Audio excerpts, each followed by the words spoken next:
அதிவேகமாக வாகனம் ஓட்டும் சகோதர சகோதரிகளுக்கு என்னுடைய அன்பான வேண்டுகோள், வாகனத்தில் போகும்போது அதிவேகமாக போகிறத தவிர்க்கணும்.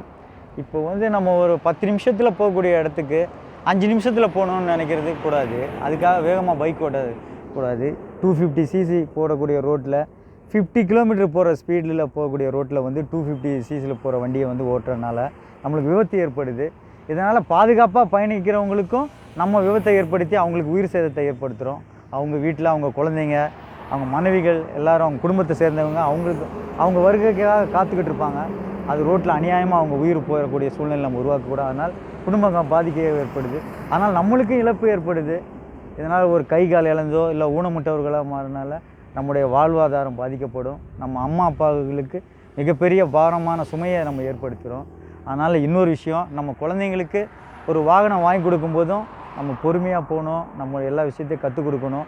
இன்னொன்று வீலிங் பண்ணுறது, இன்னொன்று ரஷ் டிரைவிங் பண்ணுறது, இதெல்லாம் கூடாது. நம்ம வாகனம் ரொம்ப பொறுமையாக வண்டி ஓட்டணும். நம்ம குழந்தைங்க பாதுகாப்பாக வண்டி ஓட்டுறதுக்கு நம்ம ரொம்பவும் ஒத்துழைக்கணும். இப்போ பிறந்த நாளுக்காகவோ இல்லை ஒரு செலிப்ரேட்டுக்காகவோ ஒரு ஆசைப்படுறாங்க அப்படின்றதுக்காக நம்ம பைக் வாங்கி கொடுத்து அந்த குழந்தைங்க வேகமாக போய் ஒரு பஸ் ஆக்சிடெண்ட்டில் இறந்துட்டாங்கன்னா அந்த சுமையை நம்மளால் தாங்க முடியாது. அந்த இழப்பை நம்மளால் தாங்கவே முடியாது. அதை அந்த குழந்தைங்க புரிஞ்சுக்கணும்.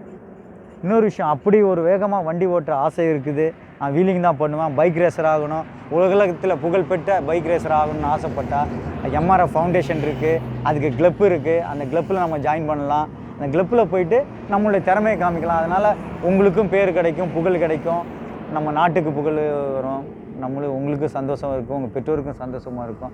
உங்களுடைய திறமையை ரோட்டில் பொதுமக்கள் போகக்கூடிய இடத்துல உங்களுடைய திறமையை காமிக்க வேணாம். அதனால் உங்களுக்கும் ஆபத்து, மற்றவங்களுக்கு பிறருக்கும் அதனால் கஷ்டம்.